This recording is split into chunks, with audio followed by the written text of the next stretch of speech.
Si je vous présente la méthode de résolution de problème, c'est le plus important, non pas de vous présenter la méthode en tant que telle, les différentes étapes, ce qu'on va faire quand même, mais de voir en quoi c'est important, la méthode de résolution de problème.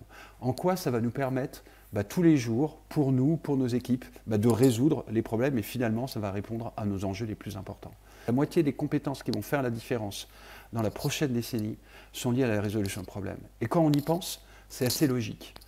Parce qu'en fait, il y a de plus en plus d'incertitudes, de plus en plus de complexité. Donc plus on va avoir la capacité de saisir la situation, d'avoir un jugement critique, de pouvoir analyser, de pouvoir comprendre et de pouvoir résoudre ces problèmes, plus on va pouvoir faire la différence, à la fois en tant qu'individu, en tant qu'équipe et en tant qu'organisation. Et on a réalisé qu'avec cette méthode très simple, 80% de tout type de problèmes, même moyennement complexes, peuvent être résolus par les équipes. Et 80% de nos problèmes ne sont pas que techniques, ils sont techniques et organisationnels et relationnels. Et comment est-ce qu'on peut être outillé pour résoudre le problème dans son entièreté, sinon on ne va pas le résoudre.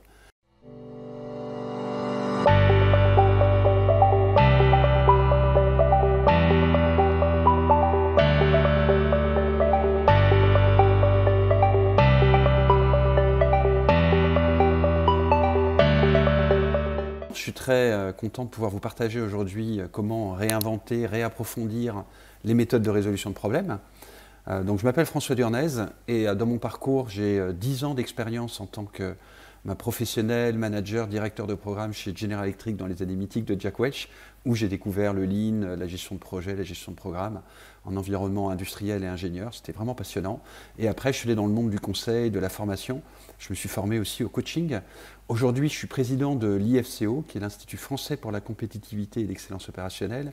J'ai aussi été référent pour le MEDEF sur tout ce qui est démarche d'excellence opérationnelle, donc de Lean, Agile, pour auditer les entreprises.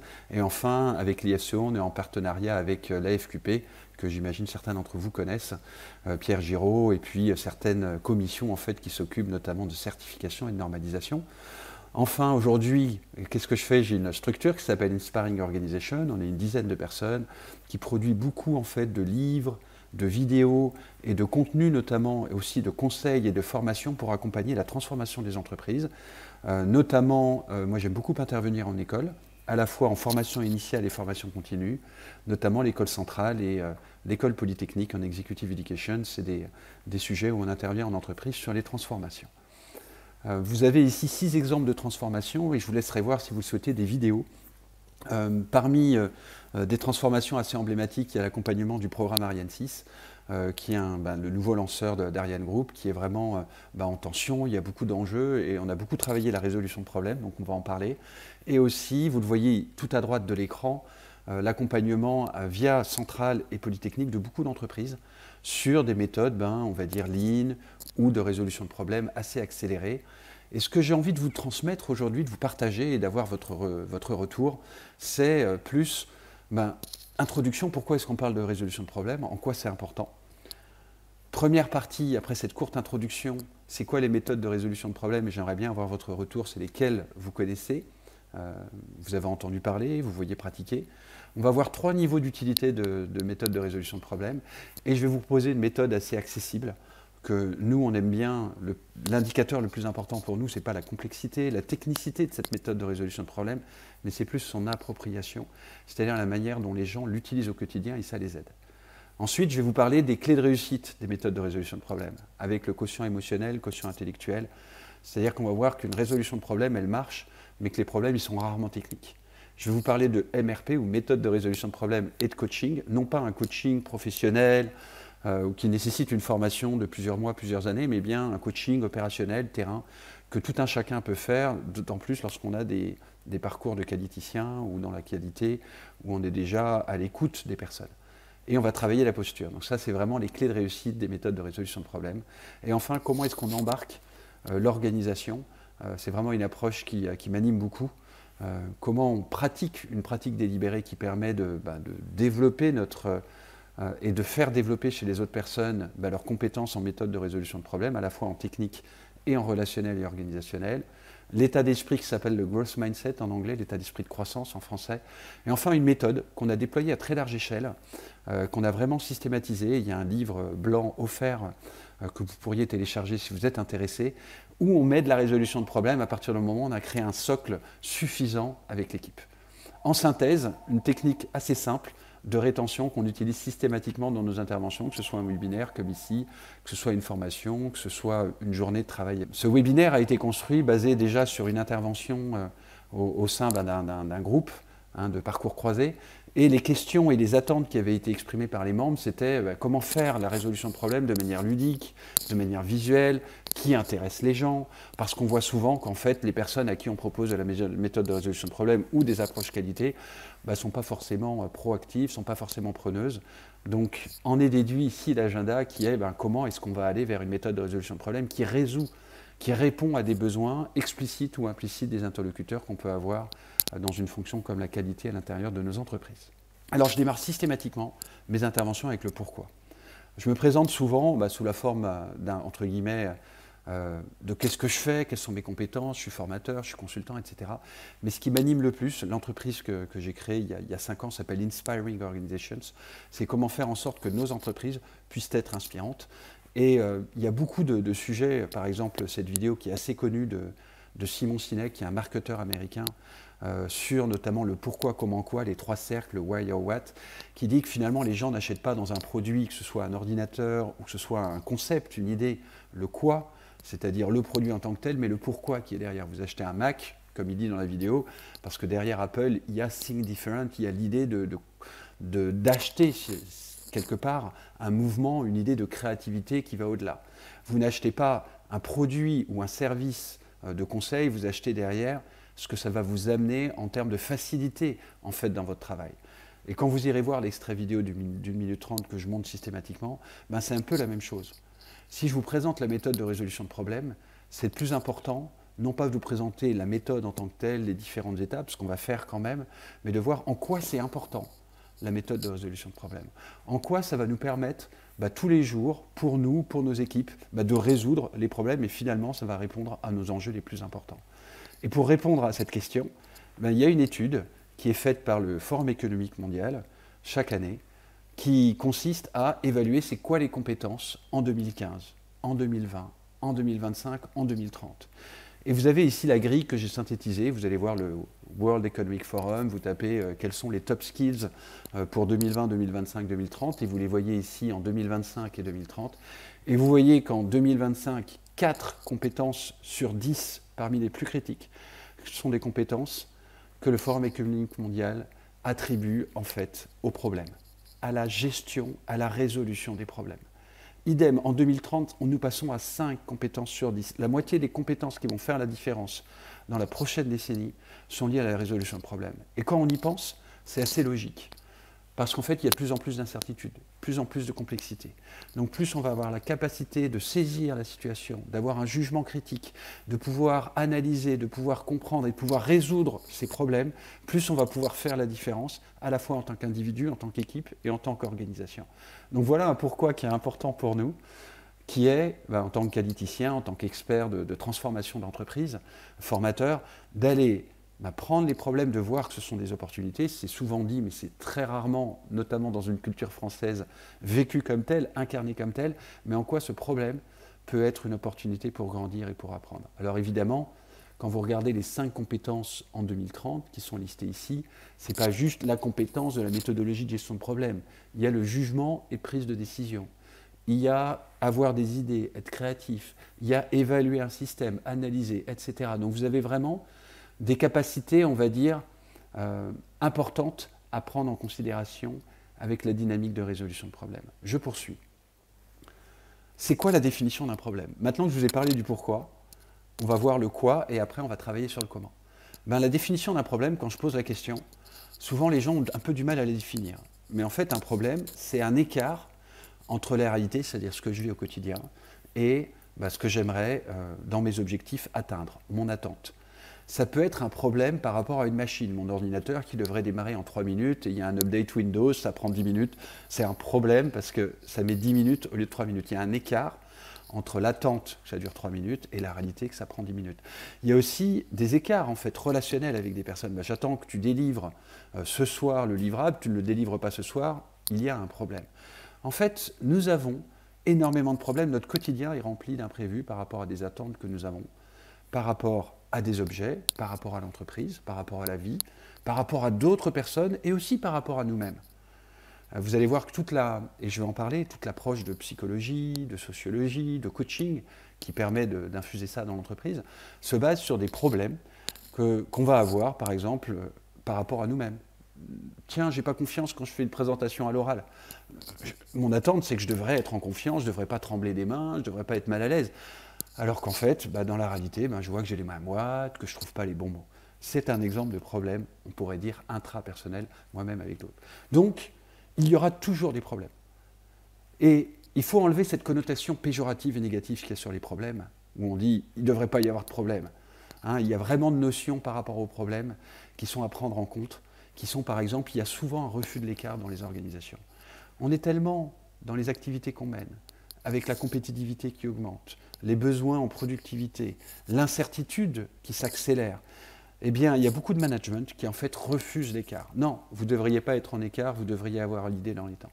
Et ça va conduire souvent à un stress qui va être augmenté, notamment de la déprime, du burn-out, de la tension. Alors qu'en fait, à partir du moment où on accepte l'écart et qu'on le voit comme une opportunité pour grandir et évoluer, ça fait toute la différence. Donc une première proposition, c'est de définir le problème de manière factuelle, ici en disant que c'est un écart.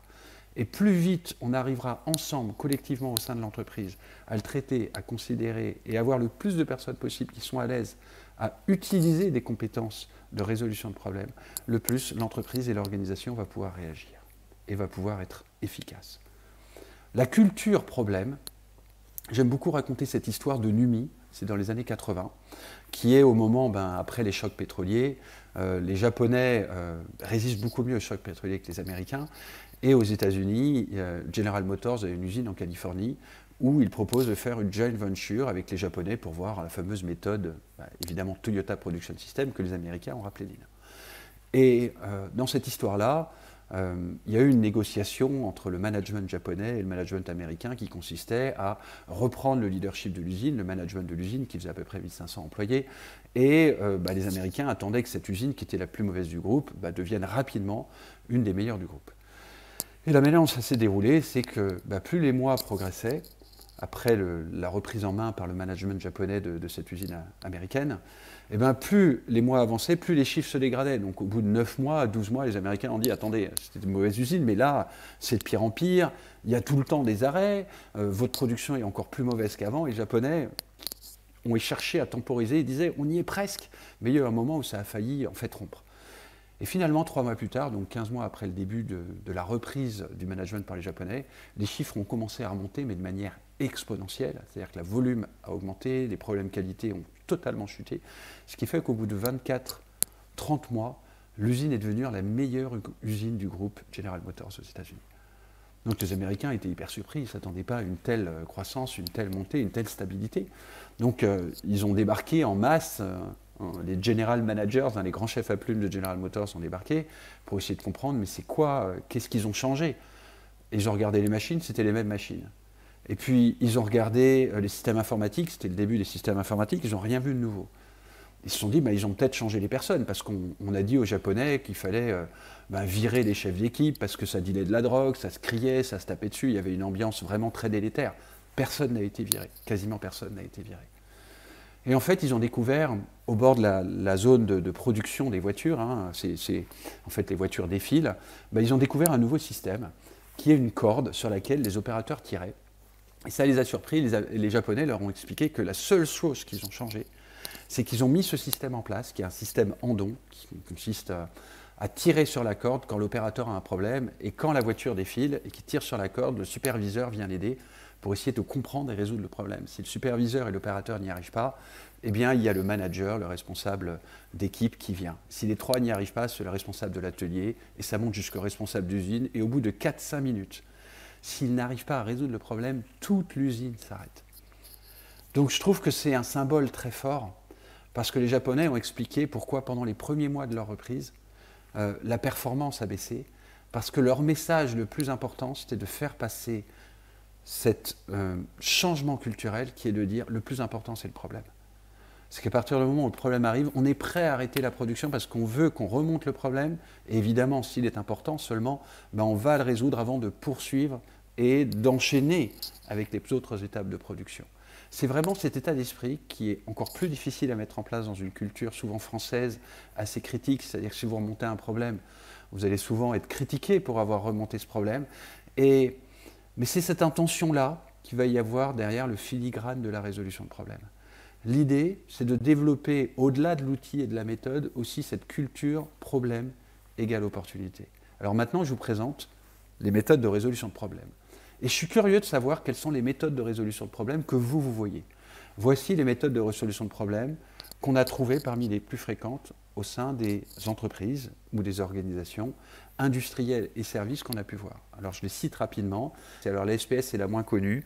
Elle est connue parce que c'est le Dr House dans la série qui le présente.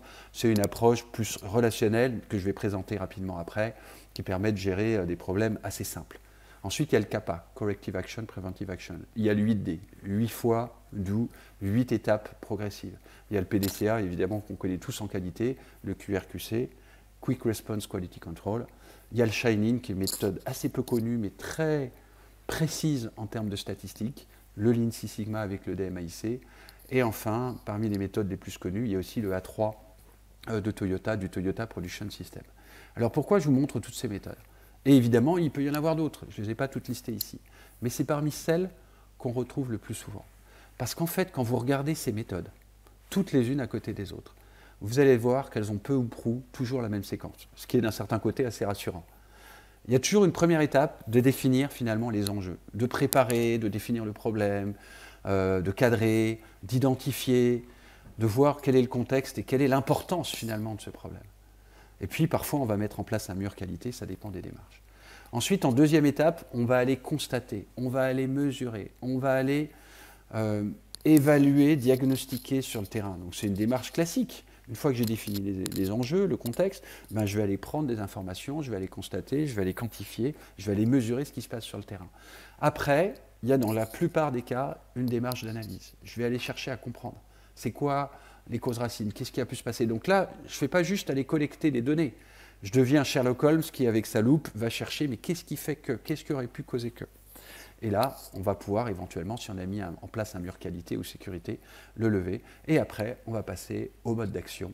On va résoudre les problèmes que l'on voit, on va mettre en place des solutions, on va s'assurer qu'elles soient pérennes et qu'elles soient capitalisées et systématisées dans notre système de processus d'entreprise.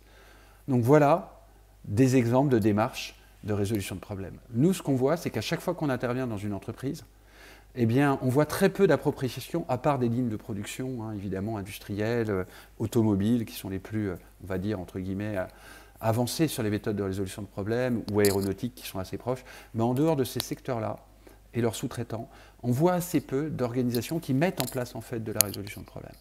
Et pourtant, ce n'est pas faute de certaines directions, qualité, direction excellence opérationnelle, de pousser pour des démarches de mise en place de résolution de problèmes, mais on réalise que ces outils-là ne sont pas ou sont très très peu appropriés. Et pourtant, il y a des gens qui sont compétents, qui les ont pratiqués dans l'entreprise ou dans un secteur, mais qui n'arrivent pas à le diffuser. Donc on s'est dit, c'est peut-être parce que c'est trop complexe, peut-être parce que c'est trop difficile à saisir. Donc on a trouvé une approche qui va être basée sur le A3 de Toyota, qui est assez connu, et qui est assez accessible pour l'ensemble des personnes. Et ce qui nous a conduit, c'est en fait de réaliser qu'il y a 3 niveaux d'utilité ou 3 niveaux finalement de problématiques.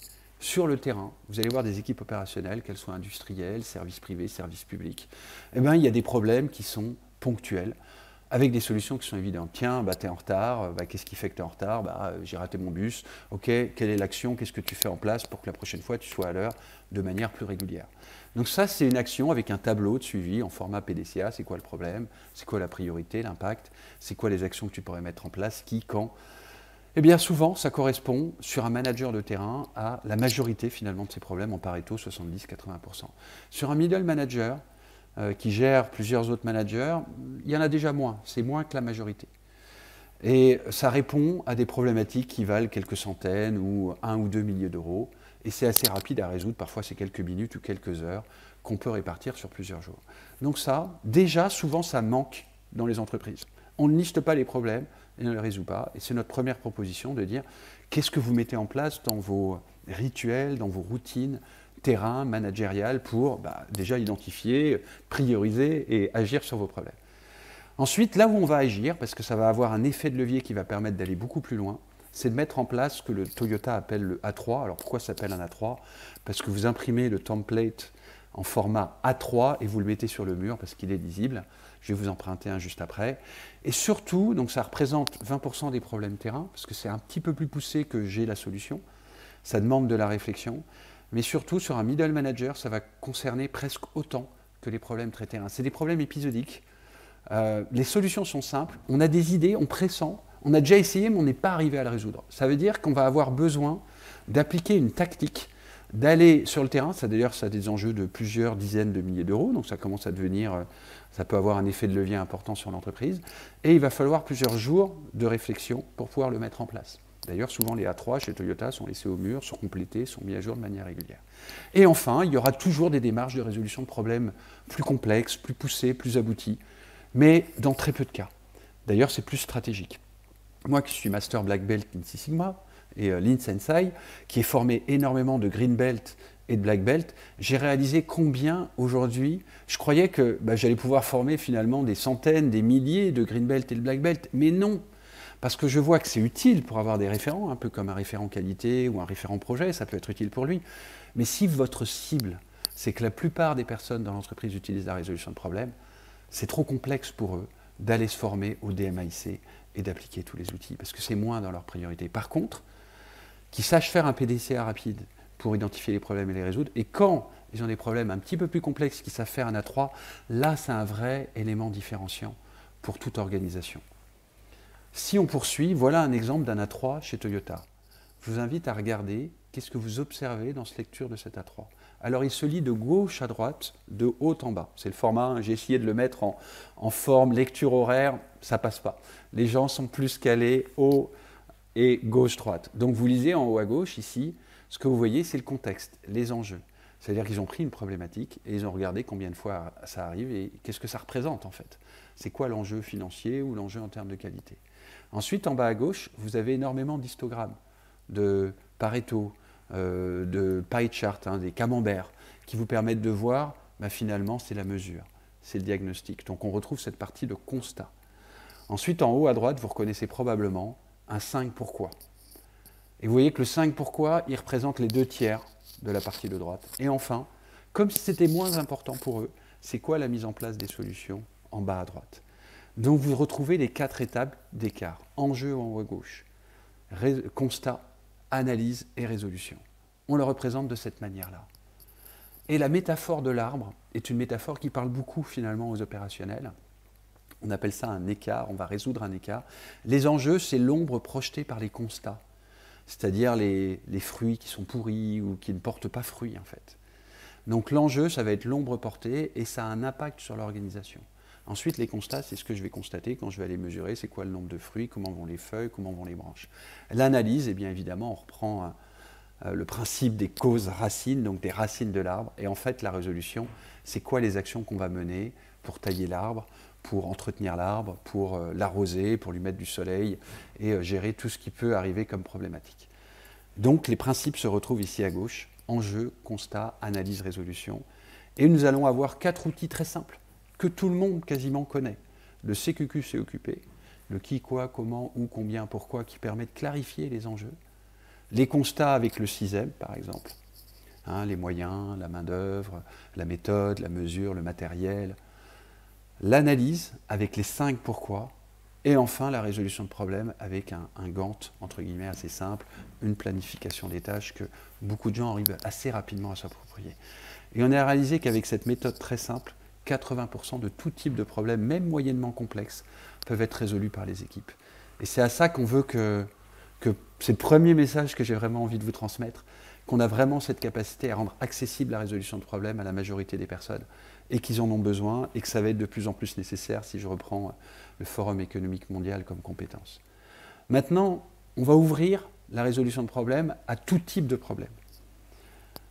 Et je vais introduire une notion que certains d'entre vous peut-être connaissent moins, qui est ce qu'on appelle le QE-QI, ou le quotient émotionnel, ou l'intelligence émotionnelle plus globalement, qui a été introduite par Daniel Goleman dans les années 80.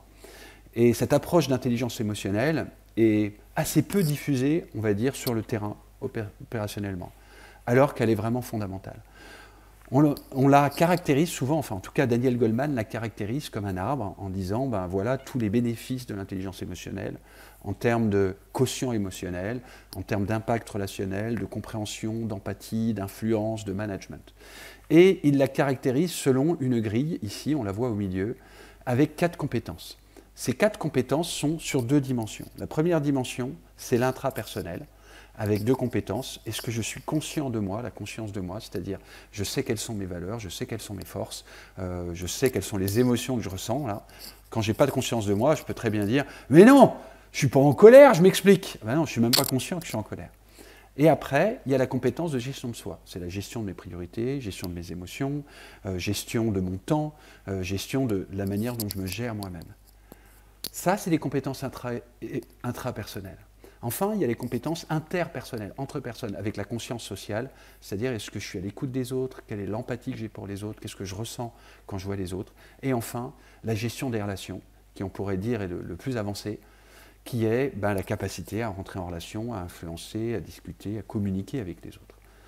Et selon Daniel Goleman et ses études dans les années 90, sur 200 000 employés dans le monde, 65% des compétences pour lui d'un professionnel dans l'entreprise sont liées au quotient émotionnel et pas au quotient intellectuel. Le quotient intellectuel, c'est les compétences de savoir et savoir-faire. C'est celles qu'on a apprises à l'école. C'est la méthode de résolution de problèmes. C'est les outils qu'on va utiliser. C'est ce qu'on a le sentiment de vouloir apprendre, de vouloir pratiquer sur le terrain, comme Charlie Chaplin qui vissait ses boulons dans les temps modernes.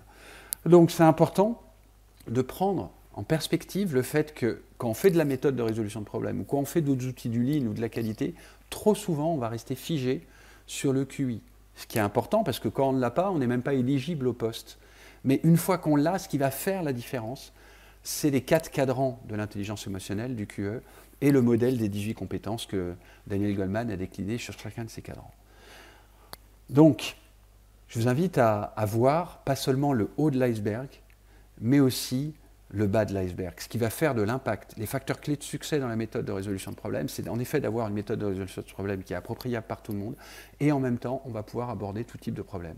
Parce que ce n'est pas moi qui le dis, mais c'est le témoignage du directeur du programme Ariane 6, qui le dit dans la vidéo, et vous pourrez cliquer dessus et aller voir son témoignage. Il dit que 80% des problèmes du programme Ariane 6 ne sont pas techniques.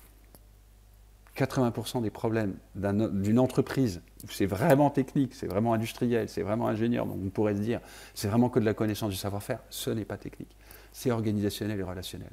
Vous voyez le schéma ici, on croit que c'est un problème technique parce qu'on n'a pas la bonne spécification, on n'a pas les bons éléments, mais en fait quand on clarifie les rôles et responsabilités, on voit que ce n'est pas clair, souvent en termes d'organisation, on ne voit pas le bon processus d'information, parfois c'est un problème relationnel parce que la fois d'avant, l'autre équipe ne m'a pas répondu donc je lui en veux un petit peu et c'est parfois un problème personnel parce que je n'ose pas lui dire les choses. Et c'est l'imbrication de tout ça où souvent des ingénieurs, je prends l'exemple d'Ariane 6, mais la totalité des entreprises que je vous ai cité tout à l'heure, les 6 exemples où toutes les entreprises qu'on accompagne vivent la même chose. On vit tous la même chose, on est des êtres humains. Et 80% de nos problèmes ne sont pas que techniques, ils sont techniques et organisationnels et relationnels. Et comment est-ce qu'on peut être outillé pour résoudre le problème dans son entièreté, sinon on ne va pas le résoudre. Donc c'est important de prendre en considération que la méthode de résolution de problèmes est une méthode qui va aussi aborder la dimension humaine en même temps que la dimension technique. C'est comment ça s'est passé, comment vous avez interagi, où sont les rôles et les responsabilités, et qu'est-ce qui fait que les rôles et les responsabilités ne sont pas forcément clairs, comment est-ce qu'on clarifie cette zone de flou. Ça va être tout autant important, voire encore plus important que la méthode sur aller chercher les données et parler du technique. J'en veux pour exemple les méthodes de coaching. Je vous remets la méthode écart, enjeu, constat, analyse, résolution, qui est un peu une synthèse, une version, on pourrait dire, simplifiée et accessible à tous des 8D, Shining, des MAIC, de toutes les étapes de méthode de résolution de problèmes que je vous ai rapidement présentées. Et le coaching et la psychologie ont abordé comment on résout un problème finalement relationnel, ou un problème, on pourrait dire interpersonnel ou intrapersonnel. Et une des premières méthodes qui est assez connue dans le coaching, qui a été une des premières à sortir dans les années 80-90, c'est la méthode GROW. Qu'est-ce qu'elle dit? On définit en anglais des goals, les objectifs, les enjeux. Ensuite, on parle de la réalité. Ensuite, ils font peut-être moins l'analyse, mais ils regardent quelles sont les options. Et enfin, quelles sont les actions qu'on met en place. En fait, les approches de coaching sont des approches de résolution de problèmes. Mais c'est réservé à une frange de personnes, les coachs professionnels qui interviennent très rarement dans l'entreprise, sur des moments très ponctuels, seulement pour quelques dirigeants et qui ne sont pas sur le terrain. Donc il y a un véritable problème. Moi, je suis convaincu que nous, avec tout ce qu'on a comme connaissance dans la qualité, nos propres compétences humaines qu'on a développées, qu'on pratique finalement au quotidien, on a la capacité aussi d'utiliser les mêmes outils, on va voir à chaque étape, enjeu, constat, analyse, résolution, et de pouvoir le mettre en place aussi pour aborder la dynamique un peu plus relationnelle et un peu plus parfois ou intrapersonnelle, même si on est moins à l'aise, on ira moins voir, mais pour vraiment prendre le problème dans son entièreté et avoir beaucoup plus de capacité à résoudre l'ensemble des problématiques. Comment on le fait? Eh bien, on reprend le CQQ-COQP. Tiens, c'est quoi les enjeux? C'est quoi le contexte? Quel conflit il y a ou quel passif il y a entre telle équipe? C'est quoi l'impact en termes de charge émotionnelle? On parle d'un problème technique quand il y a un impact financier, un impact sur la qualité, sur les délais par exemple, ou sur les coûts. Alors que dans un problème plus relationnel, plus dans le QE, on va voir c'est quoi l'impact sur toi, mais ça me pollue, ça m'empêche de travailler, l'autre équipe, mon partenaire, il devait travailler avec moi. Et quand vous êtes un peu à l'écoute là-dessus, évidemment sans être coach ou psychologue, vous n'avez pas besoin de l'être, si vous êtes ne serait-ce qu'un petit peu plus à l'écoute là-dessus, vous allez prendre un problème dans beaucoup plus son ensemble et vous allez avoir beaucoup plus de chances de résoudre les causes racines qui polluent aussi la partie entre guillemets technique. Ensuite, on pourrait faire un sixième et rajouter un peu une dynamique de process. C'est quoi le levier, les paramètres qui nous influencent? Comment se déroule la relation avec l'autre individu? À quelle étape de la relation ou du processus c'est moins fluide entre les personnes, où il y a plus d'anicroche, il y a plus de tension? Enfin, on peut faire un 5 pourquoi. Mais qu'est-ce qui fait qu'on réagit comme ça, quand l'autre ne répond pas, que ça nous énerve, ça nous met hors de nous? C'est quoi les croyances profondes? À quoi on est rattaché? Si l'autre ne délivre pas, c'est qu'il montre qu'il n'a pas confiance en nous, mais qu'est-ce qui fait qu'on fasse ce lien? Et de discuter, d'essayer de comprendre. Et enfin, on va mettre en place un Gantt, mais plus relationnel. Évidemment, je ne dis pas de faire que la partie QE, je dis bien de faire les deux en même temps. C'est quoi les nouveaux comportements à mettre en place? Comment échanger sur les habitudes? Comment les ancrer? Comment mesurer les impacts? Comment demander un feedback à l'autre? Donc voici pour moi vraiment quelque chose qui fait la différence. Alors moi je suis coach depuis 20 ans, donc c'est presque intuitif de faire ces choses-là parce que je l'ai beaucoup pratiqué, et on va parler de pratique délibérée juste après, mais je peux vous garantir que sur les 10 dernières années, d'avoir accompagné énormément de chefs de projet, de green belt, de black belt, ou de qualiticiens, de personnes de la qualité, à commencer à appliquer ces outils-là, ça change vraiment. J'ai l'exemple d'un grand groupe de transport qui témoigne, François, ça a radicalement changé la manière dont les dirigeants nous écoutent en fait aujourd'hui, par l'art du questionnement qu'on a mis en place sur l'identification, la clarification des enjeux, ne serait-ce que sur la première étape du CQQ-COQP. Donc les postures à développer sont des postures à la fois de plus de présence. On va garder notre capacité technique, notre crédibilité, notre autorité, notre légitimité, mais on va développer en parallèle plus de présence à l'autre, plus de qualité d'écoute, un questionnement, pas un questionnement seulement fermé. Est-ce que c'est A ou B? C'est de quelle manière, donc il va être à la fois ouvert, ça va amener l'interlocuteur à plus donner d'éléments, mais aussi il va être orienté. Quel lien vous faites entre ce problème et la stratégie de l'entreprise? C'est une question ouverte, puisque l'autre va réfléchir, l'interlocuteur va réfléchir, il va nous donner des éléments plus importants.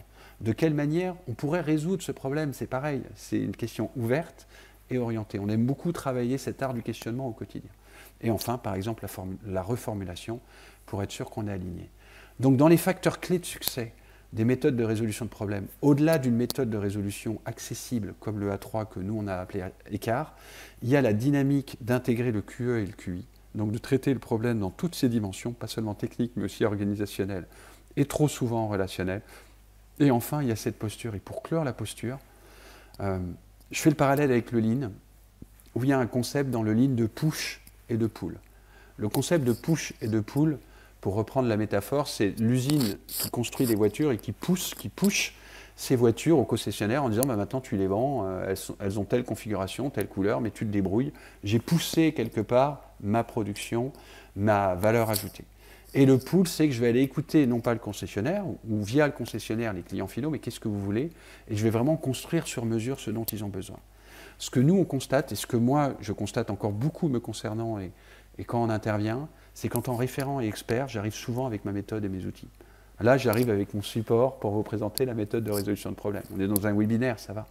Mais quand je veux que les personnes se l'approprient, quand je vais aller voir des managers sur le terrain pour les convaincre, ou travailler avec eux parce que la direction a demandé un programme qualité qui soit embarqué, ou un programme Lean qui soit embarqué, ou une transformation, et que je viens et que je pousse mes outils, ne serait-ce que la résolution de problèmes, l'identification des gaspillages, le processus, eh ben, je suis, et la plupart des personnes à qui on partage cette expérience, nous disent, des qualiticiens notamment, que sous cette contrainte, ben, ils voient que leurs interlocuteurs, ils n'en ont pas envie. Ils font du pushback. C'est vraiment je push, et ben j'ai du pushback. Alors que quand, par exemple avec la méthode de résolution de problème, par exemple avec le questionnement, je suis présent à l'autre un petit peu plus, et je les écoute, bon, on a 1 heure ou une demi-heure, dans la demi-heure, ben, j'aimerais passer juste 20 minutes pour comprendre ton contexte, comment ça se passe. Et que l'autre, ben, il a toujours plein de problèmes, il a plein de difficultés, et que je sais pratiquer la méthode de résolution de problème, et que je lui apporte déjà un peu d'aide par rapport à sa situation, ne serait-ce que par le questionnement, par un second regard, et ben ces 15-20 minutes peuvent changer le déroulement de la suite des réunions, et la personne se dit, ne me voit plus comme une contrainte. Il subit le fait que j'arrive avec la démarche Lean ou la démarche qualité, mais au contraire comme une opportunité pour résoudre ses problèmes. Il y a vraiment un changement profond qui peut se produire à ce moment-là, quand notre posture elle évolue, qui passe d'une posture je pousse une démarche, parce que moi j'ai ma propre pression de ma hiérarchie pour atteindre mes objectifs, de déployer la démarche ISO, de pousser du Lean pour valider que j'ai été efficace et que j'ai amené de la valeur, alors qu'en fait, quand je lâche un peu prise là-dessus, je suis vraiment à l'écoute de chacun des interlocuteurs et je leur rends service à ce moment-là avec toute la grille d'outils que j'ai, on en a plein en tant que qualiticien et de référent, et ben ça fait vraiment la différence. Je vous invite à, je pense que c'est des expériences que certains d'entre vous ont déjà vécues, mais je vous invite à revenir à ça, et c'est vraiment le 3e facteur clé de succès pour nous, la posture, qui fait la différence. Je vais clore avec le 3e chapitre. Le 3e chapitre, j'aimerais vous partager, moi j'ai une passion pour la transmission, la croissance, le fait de devenir expert dans un domaine. Et j'ai découvert il y a 2-3 ans un livre PIC d'un auteur aujourd'hui décédé, mais qui a travaillé 30 ans sur comment est-ce qu'on forme quelqu'un qui est excellent dans son domaine, qui forme un expert. Et j'ai trouvé son livre une véritable référence. Je vais vous donner en 10 minutes les clés qu'il partage, parce que je trouve que ça fait la différence si par exemple on veut travailler la méthode de résolution de problèmes, si on veut faire en sorte que d'autres se l'approprient, sans devenir des experts, mais ils peuvent se l'approprier de manière extrêmement rapide. Si vous ne le faites pas sur la méthode de résolution de problèmes, ça peut être sur des processus, ça peut être sur des rituels de management ou sur toute compétence. Pour Anders Ericsson, il y a 3 niveaux de compétences. Le premier, c'est moi, François Durnez, qui quand je fais du bricolage, je ne connais rien, je ne suis pas du tout manuel, ma femme me dit, bah, tiens, il y a un endroit où ça coule, où je le découvre par moi-même, je m'y mets, et j'ai ma dernière qui se met derrière moi et qui prend 2 feuilles de papier avec un stylo, et qui me dit à la fin de l'heure de bricolage où je m'énerve très très vite, me dit « Papa, merci, j'ai jamais appris autant de gros mots en 1 heure. » En d'autres termes, je ferais mieux sur le bricolage d'abandonner très vite. C'est le premier stade, je n'ai pas passé le palier de l'usure, je suis assez bon. Non, je ne suis pas assez bon et ça va mettre trop de temps et je n'ai pas envie de faire des efforts. Donc il y a des compétences qu'on va très vite abandonner. Il y en a d'autres qu'on va développer à un niveau d'amateur. Ces compétences-là, c'est par exemple, quand je suis parti aux États-Unis pour étudier, ça a été un peu difficile. Au début, j'avais beau avoir étudié, j'avais 25 ans, j'ai débarqué, j'avais des cours en américain avec des Indiens qui parlaient en américain, donc avec un accent particulier, j'ai eu du mal. Donc j'ai eu une courbe où j'ai plus cru au début, et puis au bout d'un moment, je me suis dit, c'est bon, je comprends, je suis capable de parler. Mais pour moi, le plus important, c'est pas d'avoir le parfait accent américain, de comprendre toutes les subtilités du langage. Je suis resté un amateur, et c'est suffisant dans mon boulot d'être amateur. C'est-à-dire qu'il y a beaucoup de compétences, on va vouloir rester des amateurs. Des compétences un peu annexes, où on va continuer à grandir, à apprendre par exemple sur de la stratégie, sur des démarches projets qui sont complémentaires aux démarches qualité. Et enfin, il y a des endroits où on va vouloir être des experts. Et on va voir que Anders Ericsson va nous donner des clés pour comment on peut accélérer cette expertise. Alors comment on fait ça? Déjà, il y a 4 apprentissages particuliers dans son livre qui sont, il n'y a pas de talent inné. On voit ici Wolfgang Amadeus Mozart, on se dit, bah tiens, Mozart, c'est quelqu'un dans le film qui, on peut se dire, a été inné. Alors oui, mais quand vous regardez l'histoire, il est avec un père qui était musicien, une grande sœur qui faisait de la musique, dès 2-3 ans, il a fait de la musique. Donc il a des prédispositions, mais on découvre qu'il y en a beaucoup de personnes qui ont des prédispositions qui se reposent trop dessus comme sur des lauriers et qui finalement ne développent pas leurs compétences. Donc ça aide d'avoir un talent, mais il va falloir appliquer le deuxième principe d'une règle de 10 000 heures. C'est-à-dire qu'on va travailler pendant 10 ans, 5 à 6 heures par jour, ça fait beaucoup, mais si on est des experts en qualité, en ligne, c'est parce que ça fait 5, 10 ans qu'on a travaillé ça de manière régulière. Mais il n'y a pas que le nombre d'heures, il y a aussi la qualité des heures, ça veut dire est-ce que je le fais de manière mécaniste ou est-ce que je le fais avec de la motivation, ça va faire la différence. Enfin, troisième élément, la pédagogie conventionnelle ne marche pas, conventionnelle.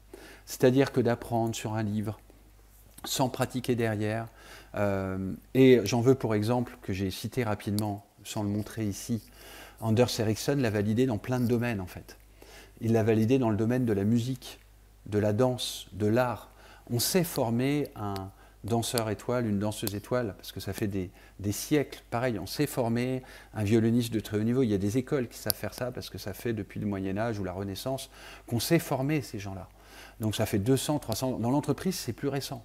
Donc on est en train de se poser la question, comment est-ce qu'on fait pour former un scientifique, un manager, comme le disait Jack Welch, les leaders. Ils ne sont pas nés leaders, peut-être qu'ils ont des talents et des prédispositions, mais surtout ils sont faits parce qu'ils vont pratiquer. Et enfin, il y a cette étude sur les médecins de Harvard qui est très intéressant, qui traduit qu'un médecin de 20 ans d'expérience, en moyenne, n'est pas plus compétent qu'un médecin de 2 ans d'expérience. Ça pose des questions, hein, voire même de 6 mois d'expérience. Pourquoi? Parce que leur méthode, en tout cas quand ils faisaient ces études aux États-Unis, Anders Ericsson, leur apprentissage continu, c'est par conférence. Dans une conférence, moi, en tant que médecin, je viens écouter, me renseigner, m'informer, mais je ne viens pas pratiquer. Et quand je pratique, c'est très différent. Donc il faut une pédagogie pratique. Et enfin, on va voir les 5 étapes de la pratique délibérée. Dans son livre, il raconte aussi beaucoup d'histoires qui permettent de comprendre comment est-ce qu'on fait pour apprendre ou pour grandir. Et il part de l'exemple de je veux muscler, je veux faire de la musculation. C'est l'exemple à gauche. Comment ça se fait que quelqu'un qui travaille ses muscles, au bout de 6 mois, 1 an, 3 ans, il devient hyper musclé? Parce qu'il y a un principe d'homéostasie qui est très simple. Votre muscle, il est sollicité, donc il demande plus d'air, il demande plus d'oxygène, il demande plus de sang. Et par conséquent, la taille des fibres musculaires va grandir. Principe d'homéostasie, de retour à l'équilibre. Tu sollicites plus, ça grandit. On peut se dire, oui, mais ça s'applique qu'aux muscles physiques, pas au cerveau. Eh bien, maintenant, les recherches démontrent que l'hippocampe, c'est une zone du cerveau qui aide à la mémoire, notamment la position géographique, est particulièrement augmentée. Il y a une corrélation significative qui a été démontrée entre quelqu'un qui passe le test pour apprendre à conduire à Londres. C'est tellement complexe, la ville, qui doit retenir 25 000 rues, 320 routes optimisées. Eh bien, la taille de son hippocampe, elle augmente. Et quand il arrête d'être taxi à Londres et qu'il passe à la retraite, 1 an après, elle rebaisse, cette zone-là. Donc il y a une vraie corrélation entre le fait de travailler non plus ses muscles, mais de travailler une forme de connaissance et le cerveau qui se muscle. Troisième exemple qui est assez éclairant, Top Gun. Top Gun est une école, je vais redétailler ça après rapidement, qui s'est basée, alors malheureusement c'est le militaire et la guerre, mais qui s'est basée sur l'entraînement de la pratique délibérée. Alors c'est quoi cette pratique délibérée? Vous avez 5 étapes que je vais vous détailler rapidement, mais je vais vous inviter, avant de passer à la pratique, d'identifier une compétence que vous souhaiteriez faire. La première étape, c'est d'avoir un objectif qui est relié à notre pourquoi. J'ai commencé par Simon Sinek. En quoi développer la résolution de problèmes, c'est important pour moi? Qu'est-ce que ça va changer dans ma vie professionnelle? Qu'est-ce que ça va apporter à mon entreprise? Si on ne relie pas au pourquoi, on va être moins motivé, on va moins apprendre. Alors que souvent, on a des objectifs à l'opposé, dans la pratique opposée qu'on pourrait qualifier d'ordinaire, qui sont intéressants, hein. Oui, je pourrais apprendre la résolution de problèmes, tout comme moi, François Durnez, je pourrais apprendre le bricolage, mais au final, je ne suis pas plus motivé que ça. Deuxième étape, c'est d'avoir un processus. Ça, c'est rassurant pour nous, on connaît bien ça. On va décomposer toutes les sous-compétences, tous les parties où on doit agir, et on va, et c'est ça la nouveauté, aller dans notre zone d'inconfort. C'est-à-dire, on sait tous qu'il y a un peu un maillon faible dans notre processus de compétences, et il y a une sous-compétence sur laquelle on est un peu moins bon, pour aller pratiquer la troisième étape, qui est la répétition, de manière délibérée, avec un focus intense, avec de la persévérance. Et quatrième étape, on va demander un feedback. Le feedback, il va être le plus immédiat possible, quitte à questionner les autres, quitte à se donner un feedback soi-même. Et enfin, à la fin, on va avoir une habitude qui va être actée, qui va être par un schéma mental. Alors vous avez une page qui présente chacune de ces étapes, je vais le faire assez vite. La première page, avant la première page, c'est trouver votre compétence. J'ai donné 2 exemples. Ça peut être une compétence plus dans le QE, comme parler en public, ou une compétence plus dans le QI, comme piloter un projet. Eh bien, votre compétence, vous allez identifier votre processus, qui sont la liste des sous-compétences, et vous allez voir dans cette cartographie de processus, sur quel processus je suis le moins à l'aise en fait. Quel est le processus qui fait que je ne suis pas bon, que je suis moins bon, et sur lequel je vais aller travailler. Donc je vous invite sur la méthode de résolution de problèmes ou sur une autre compétence en qualité, ou en management, ou en leadership, ou en influence qui vous intéresse, d'identifier un peu le schéma que j'ai mis là. C'est quoi la compétence, la sous-compétence et la tactique ou la technique que je pourrais pratiquer en pratique délibérée. Et là, on fait la première étape. On revient sur Simon Sinek. En quoi c'est important pour moi de développer cette sous-compétence ou de développer cette compétence de méthode de résolution de problème? Deuxième étape. Je vais aller identifier la zone où je suis dans l'inconfort, mais je ne suis pas dans le stress. Parce que dans la zone d'inconfort, on a tous, je prends l'exemple de parler en public, c'est ce que je fais en ce moment. Parler en public, il y a tous à l'intérieur de nous, et j'ai questionné énormément d'orateurs, de conférenciers, et je l'ai vu, et ils disent tous qu'il y a toujours une zone d'inconfort, mais c'est dans cette zone d'inconfort qu'ils sont un peu attentifs, vigilants, et qu'en même temps qu'ils peuvent être les meilleurs. Et si on bascule trop dans une zone de stress, on n'est plus du tout dans une zone de surperformance. Donc c'est d'aller identifier cette zone d'inconfort et d'aller travailler dans cette zone d'inconfort de manière délibérée. Je vous invite à aller voir cette autre vidéo d'Angela Duckworth qui est vraiment une psychologue inspirante. Elle dit la clé du succès de toute personne, de tout entrepreneur, de tout leader dans tout domaine, c'est la persévérance, c'est-à-dire la passion dans la durée de faire sa tâche et de ne pas lâcher prise. Elle dit la vie c'est comme un marathon, c'est pas un sprint. C'est exactement ça. Je veux développer cette compétence, je vais le faire pendant 1, 2, 3, 4, 6, 8 semaines jusqu'à ce que ça devienne une habitude. Pour cela, je vais m'appuyer sur le feedback. Alors comment il faisait à Top Gun? À Top Gun, il prenait des feedbacks à chaud et avec des vidéos. Donc le pilote s'entraînait, c'était la Blue Force versus la Red Force, il s'entraînait et dès qu'il atterrissait, hop, il était interviewé. Qu'est-ce que tu as vu? Qu'est-ce que tu as fait? Pourquoi tu as fait ces actions? Quelles erreurs tu as faites? Qu'est-ce que tu pourrais faire différemment? Allez hop, t'y retournes. Et en fait, de passer à l'action sur la compétence, d'avoir un auto-feedback ou un feedback le plus rapide possible et de repartir et de revenir, ça fait vraiment la différence parce qu'on voit tout de suite quoi améliorer pour la fois d'après et pour la pratique. À la conclusion, la pratique délibérée conduit à avoir des schémas mentaux. Des schémas mentaux, si vous aimez The Queen's Gambit, le jeu de la dame, la série Netflix, c'est ce que vit l'actrice lorsqu'elle regarde des séquences en fait d'échecs qui sont presque automatiques. Donc les joueurs d'échecs, les meilleurs joueurs d'échecs ont énormément de séquences, de protocoles visuels souvent, qu'ils retiennent et qu'ils réappliquent. Et ils en ont des centaines, des milliers. Si vous prenez l'exemple de l'escalade, d'ailleurs le livre s'appelait « Comment résoudre un problème », j'aime beaucoup, en fait ils voient des voies qui se tracent et ils sentent intuitivement par où ils doivent passer. Quand nous, on fait de la qualité ou du lean et qu'on met en place une démarche ISO, on sait où il peut y avoir des problèmes et on sait quel type d'outils il faut mettre en place. On est déjà compétent, on est déjà expert dans ce domaine et on a développé des schémas mentaux. C'est un peu l'idée. Donc ici, vous avez le template que vous pouvez vraiment mettre en place sur les 5 dimensions, objectifs, processus, répétition, amélioration et habitude. Même si ça ne s'affiche pas, c'est habitude les derniers, c'est ce qu'on appelle le template Oprah. Pour conclure, la méthode de résolution de problèmes, la pratique délibérée va se baser sur le growth mindset. Il y a un très beau livre d'Angela Duckworth, que vous retrouverez ici, Oser réussir, en français, en haut à droite, qui dit qu'on a 2 états d'esprit, qui est pour moi la culture à la base de la méthode de résolution de problèmes, que je vous ai décrite par exemple chez Toyota versus General Motors. Et c'est particulièrement difficile en France, parce que souvent en France, on est dans un état d'esprit figé, on a été formé comme ça, notre éducation est basée sur l'intelligence, sur le QI, on est bon, on n'a pas le droit de montrer de faiblesse, ou c'est dangereux pour nous si jamais on le fait.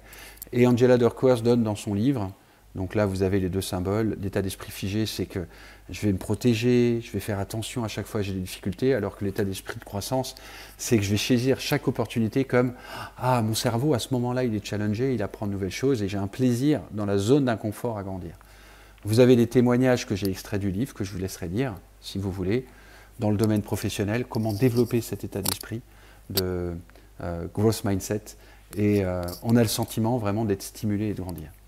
Et voici la dernière page, enfin, c'était un petit peu riche. Nous, comment on le met en place? On le met en place avec une méthode, en fait, où on s'est posé la question, le lean, bon, il y a des entreprises qui demandent du lean, c'est bien, mais maintenant, la plupart des entreprises ont déployé le lean ou l'agile. Il y a des entreprises qui demandent de mettre en place de la qualité, c'est toujours à réactualiser et c'est très bien. Mais en fait, nous, on a cherché une méthode qui permette d'ancrer la méthode de résolution de problèmes ainsi que la prise en main de la performance opérationnellement dans les équipes. Eh bien, ce sont les rituels de management à tout niveau hiérarchique qui nous a semblé en fait l'enjeu le plus important. Vous prenez n'importe quelle équipe, que ce soit une équipe projet, une équipe hiérarchique, un codir, une équipe terrain, et on va évaluer avec la méthode, ce qu'on appelle créer, construire et renforcer des équipes d'exception qui réussissent, comment l'équipe peut se prendre en main, redévelopper finalement une marge de manœuvre, un cercle de sécurité et réatteindre une performance qui lui correspond à elle. Donc vous avez un livre qui va être téléchargeable sur le lien que je vais vous mettre dans la page de clôture juste après, qui décrit ces 5 étapes. La première étape, ça va être de renforcer la confiance et de s'assurer finalement que chacun des interlocuteurs a envie de contribuer à son équipe. La deuxième étape, c'est de faire un atelier pour construire le tableau de bord, le tableau visuel, qui intègre à la fois une dimension humaine et une dimension de résultat. La troisième étape, ça va être de dynamiser l'équipe, de répartir des rôles. Et à partir de là, et seulement à partir de là, c'est ça le dernier message que je voulais vous transmettre, on va pouvoir faire l'étape 4, qui est la résolution de problèmes. Car on ne peut pas résoudre les problèmes si le niveau de confiance, de qualité d'échange et de relationnel au sein de l'équipe n'est pas suffisant. C'est vraiment le message qui reboucle par rapport au début. Les équipes d'exception, en étape 4 pour nous, sont celles qui ont déjà construit une dynamique et une manière de communiquer. Et voici la dernière page. Vous avez ici le lien vers des formations en ligne. Il y en a une notamment sur des webinaires qui sont offerts.